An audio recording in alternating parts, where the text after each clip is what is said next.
What kind of man gets shot in the chest and keeps giving a speech? What kind of man says I am as strong as a bull moose while bleeding from a bullet wound? He wasn't made of steel, but his willpower was. His heart beat like a lion's. His courage roared across continents.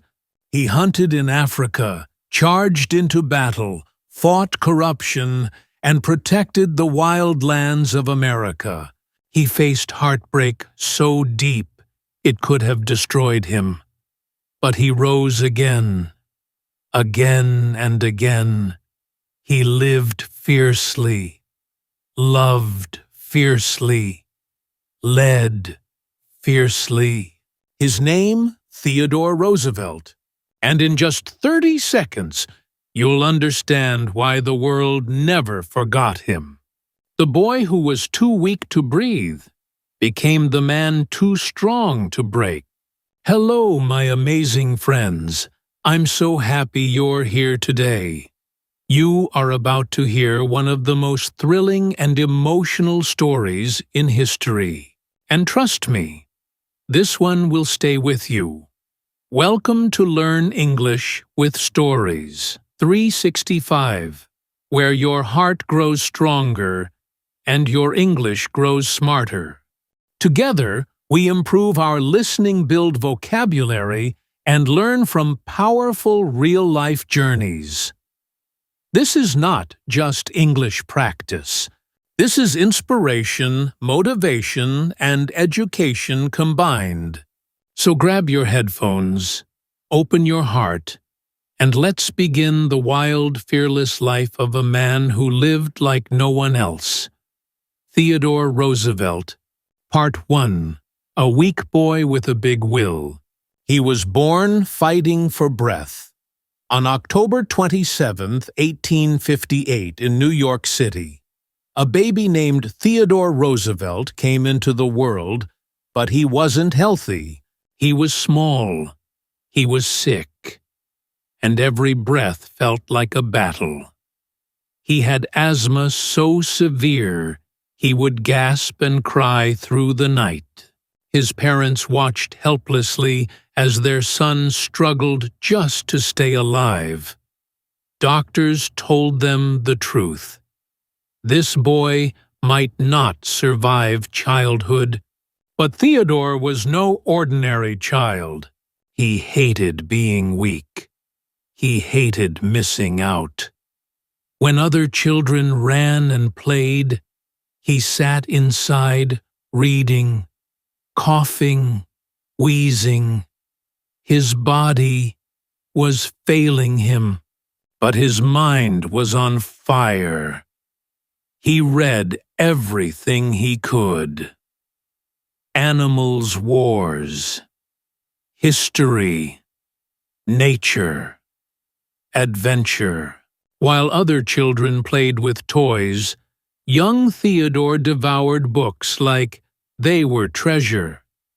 He wanted to know everything, to see everything. One day when he was still just a thin, sick boy, his father looked him in the eye and said something that changed his life forever. "You have the mind, Theodore, but you haven't got the body. You must make your body." Those 7 words lit a fire in his soul. He didn't cry. He didn't complain. He got to work. Every day he pushed himself. He lifted weights. He ran. He climbed. He boxed. He trained his body like a soldier. Trains for war. He was still sick. The asthma didn't vanish overnight. But day by day, sweat by sweat, Theodore began to change. His back got straighter, his arms got stronger, his spirit got sharper. He didn't just want to survive anymore, he wanted to live.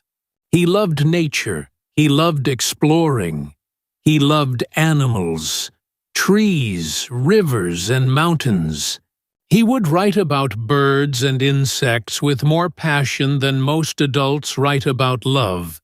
He dreamed of forests and battlefields of great nations and dangerous missions. He wasn't just building muscles. He was building willpower, discipline, focus. And deep inside, he was becoming someone different. Someone brave, someone bold, someone who refused to stay weak. Can you imagine it?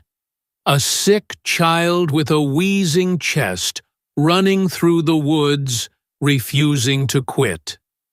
That was Theodore Roosevelt. He wasn't strong by birth.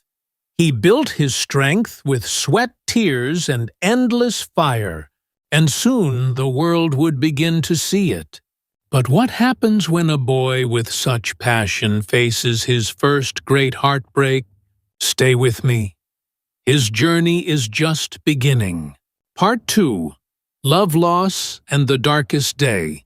He was young, full of dreams, and finally beginning to live the life he imagined.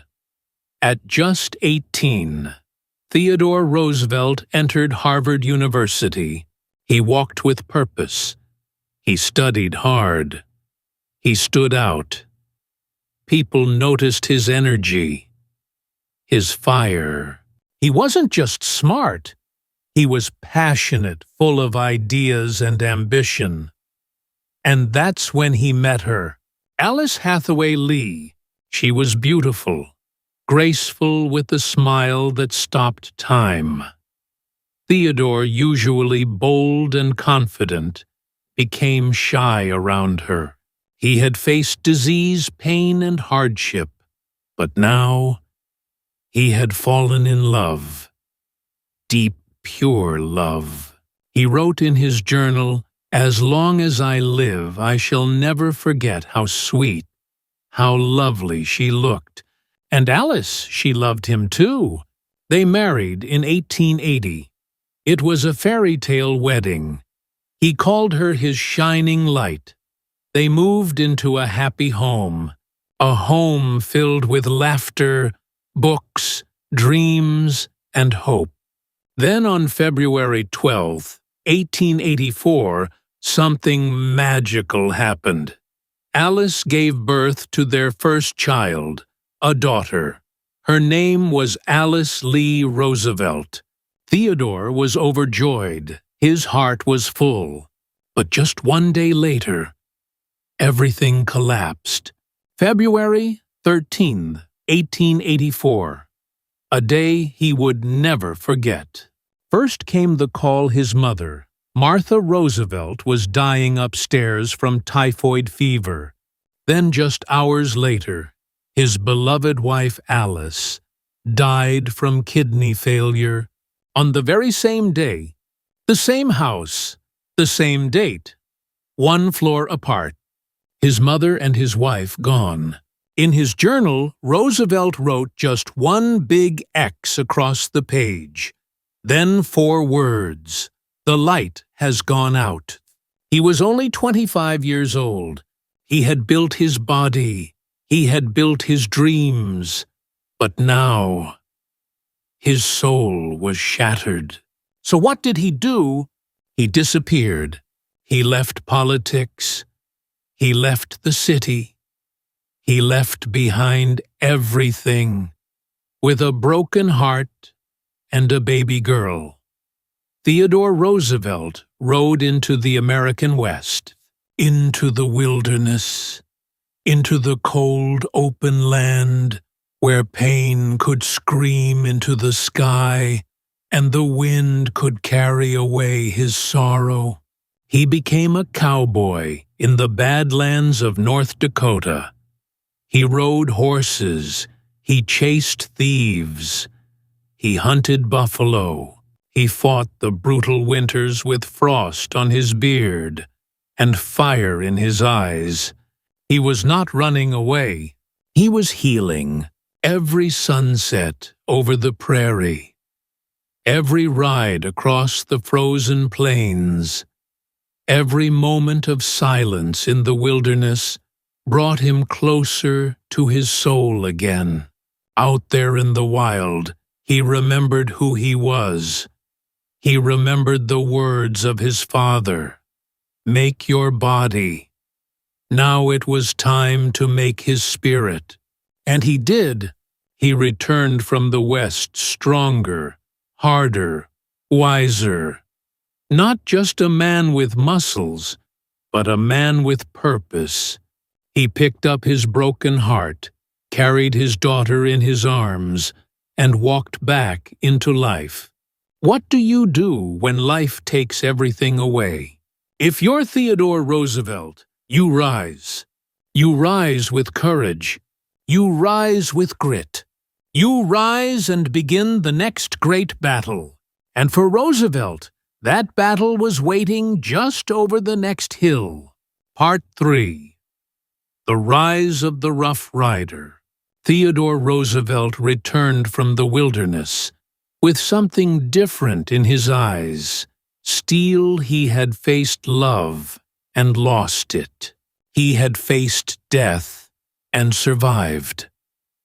Now he was ready to serve, to lead, to fight for something bigger than himself. He jumped back into politics with fire in his veins. He became a reformer fighting against corruption in New York. While others made deals in dark rooms, Roosevelt spoke with truth and thunder. He didn't care if people hated him. He cared about doing what was right, but the biggest test of his life was still waiting. In 1898, war broke out between the United States and Spain. Cuba was fighting for independence, and America stepped in. Roosevelt, now Assistant Secretary of the Navy, didn't just sit at a desk. He resigned. Yes, resigned. He wanted to fight with his own hands, to ride into battle, to risk everything. He helped form a volunteer cavalry unit, the Rough Riders. It wasn't a group of trained soldiers. No, it was a wild mix of cowboys, Native Americans, scholars, and athletes. And Roosevelt, he wasn't their boss. He was their brother in arms. He trained with them, marched with them, sweated with them. And then came the storm. The Battle of San Juan Hill. Cuba, July 1, 1898. Bullets flew, cannons roared. Smoke covered the sky. Soldiers screamed in pain and fear. But one man on horseback charged forward through the chaos, Theodore Roosevelt. With bullets snapping past his head, he led the Rough Riders up the hill. He wasn't in the back, giving orders.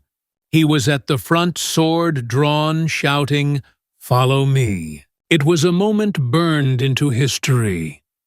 A moment of courage. A moment of madness. A moment when the sick boy, who once gasped for breath, became a lion charging into fire. They won. San Juan Hill was taken, and Roosevelt, he returned home a hero. The newspapers exploded with praise. Children read about his bravery. Men admired his strength. Women cheered for his charm. He wasn't just a politician now. He was a legend. Soon after he became governor of New York, he cleaned up corruption, battled powerful businesses, and stood for the people. He was loud. He was bold. He was unstoppable. And then in 1900, something unexpected happened. He was chosen as Vice President of the United States. Some powerful men thought it was a clever move. Put Roosevelt in the shadows. They said, "He's too wild, too honest. Let him sit quietly as Vice President." But fate had other plans. Just 6 months later, President William McKinley was assassinated, And Theodore Roosevelt, at the age of 42, became the youngest president in American history.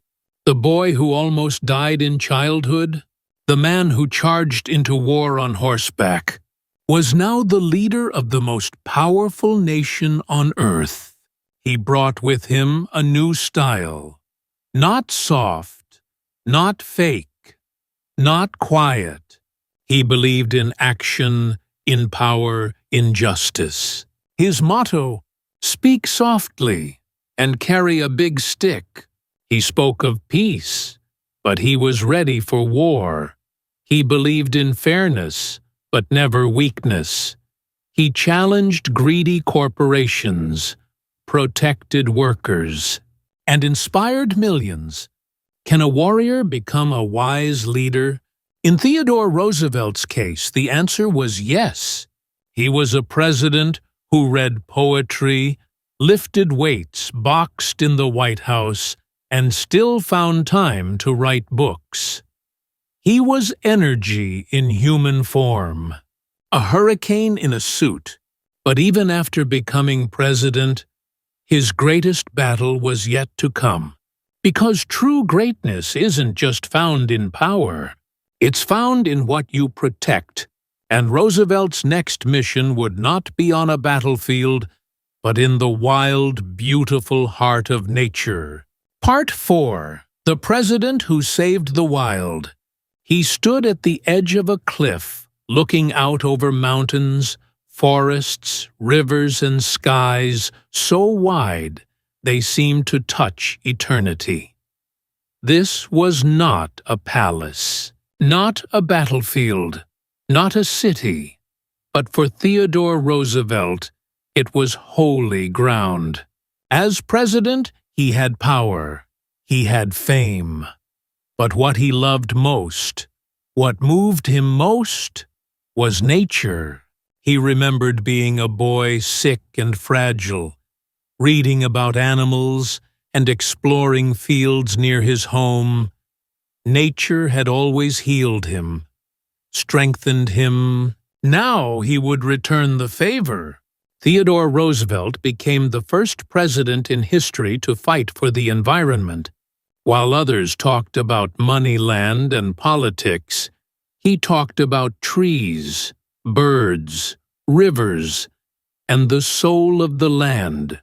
He created the United States Forest Service. He protected 5 national parks. He signed into law 18 national monuments.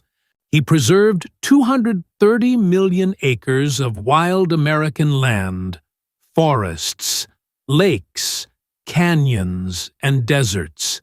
That's more land than most countries even have. Why?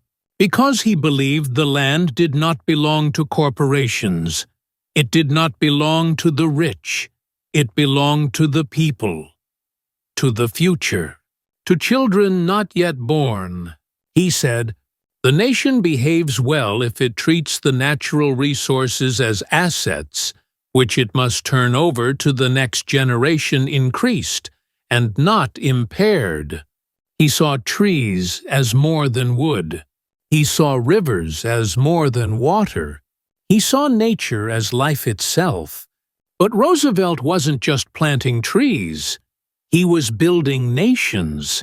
One of his biggest achievements was the Panama Canal, a massive waterway cut through Central America connecting the Atlantic and Pacific Oceans. Ships would no longer have to sail all the way around South America. Trade travel and global power would change forever. The project was dangerous. It faced disease failure and political disaster, but Roosevelt made it happen.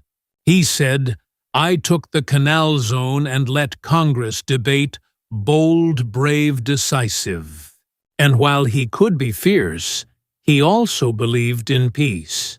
In 1906, he helped end a bloody war between Russia and Japan. He invited both sides to the table, spoke with fairness, and found a way forward. For this, he became the first American to win the Nobel Peace Prize. Yes, a warrior, won the prize for peace. But the world wasn't done testing him. In 1912, years after his presidency, Roosevelt returned to politics. He ran for president again, this time under the new Progressive Party, also called the Bull Moose Party. One day, as he stood to give a speech in Milwaukee, Wisconsin, something horrifying happened. A man in the crowd pulled out a gun and shot him in the chest. The bullet hit his side. Blood soaked his shirt. People screamed, but Theodore Roosevelt did not fall. He reached into his coat pocket. The bullet had passed through his folded speech and a steel eyeglass case, slowing it just enough to save his life. Then he did something no one expected. He stood tall-faced the crowd and said, "It takes more than that to kill a bull moose." And he kept speaking. For 90 minutes, with a bullet in his body, the crowd was silent, in awe. Roosevelt finished the speech, then calmly went to the hospital. The bullet stayed in his chest for the rest of his life. Courage, discipline, grit, not just in war, not just in the forest, but in every heartbeat. Would you keep speaking with a bullet in your chest? Roosevelt did. Because for him, pain was no reason to stop. The fight for justice, for nature, for the people was always worth it. And even as his body aged, the fire inside him never faded. But his wildest chapter was still to come. Part 5: Legacy of a Lion. Theodore Roosevelt had already lived 10 lifetimes in one: soldier, reformer, president, explorer, peacemaker. But he wasn't done yet. After leaving the White House, he did something unthinkable. He went deep into the Amazon jungle. Not for fame, not for money, but for discovery, for adventure, for the unknown. It was 1913. He was 54 years old. The expedition was brutal. The heat was suffocating. The rivers were wild. Disease, insects, and hunger were constant. At one point, Roosevelt fell into the river and cut his leg. The wound got infected. He grew weak, pale, and feverish. He told his son, "Leave me here, save the others." But his son refused. Together they pushed on, and they survived. Roosevelt returned to America, thinner, sicker, but still smiling. He had mapped an uncharted river in Brazil. They named it the River of Doubt. Later it would be renamed the Roosevelt River. Even in pain he kept writing books, letters, speeches. He told stories from his life lessons about courage, duty, honor. His words were thunder wrapped in wisdom. At home, he was a father who loved his children fiercely. He taught them to ride, to shoot, to respect nature. He said, "I would rather risk my child's life than have him grow up a coward." He never asked others to do what he wouldn't do himself. Even as his body weakened, he kept moving. He kept working. He kept dreaming. Roosevelt never stopped believing in strength, not just of the body, but of the heart. He once said, "Do what you can with what you have, where you are." He said, "Far better it is to dare mighty things than to rank with those timid souls who know neither victory nor defeat." And his favorite, "Wear out, don't rust out." On January 6, 1919, Theodore Roosevelt died quietly in his sleep. He was 60 years old. A friend said death had to take him sleeping, for if Roosevelt had been awake, there would have been a fight. He left behind more than a legacy. He left behind a roar, a message, a way of living, to face life head-on, to walk into storms, to protect what matters, to fight with courage, to love with fire, to never ever back down. That is how a weak boy became a lion, and that is why the world still remembers his name. Conclusion. Learn English, learn courage. My amazing friends, what a journey we've taken today. From a breathless, fragile boy in New York to a fearless lion who shaped nations, saved forests, and stood tall with a bullet in his chest. Theodore Roosevelt's life is more than just history. It's a lesson in courage. If you are struggling today, if your dreams feel too far, if your body feels tired or your heart feels broken, remember this story. You are not too weak. You are not too late. You can fight. You can grow. You can rise, just like Roosevelt did. And as you listened, you didn't only hear a story. You practiced English. Listening, you learned new vocabulary. You built your confidence step by step. This is how we improve word by word, line by line, heart to heart. So keep coming back to learn English with stories. 365. Every story here is more than just English practice. It's motivation, it's power. It's your path to becoming stronger in language and in life. Now, tell me, my dear learners, which part of Roosevelt's life inspired you the most? Was it his fight against asthma, his charge up San Juan Hill, or the speech with a bullet in his chest? Comment below and share your favorite moment. And remember, wear out, don't rust out. Thank you for learning with me today. Until next time, stay brave, stay bold, and keep learning only here at Learn English with Stories 365.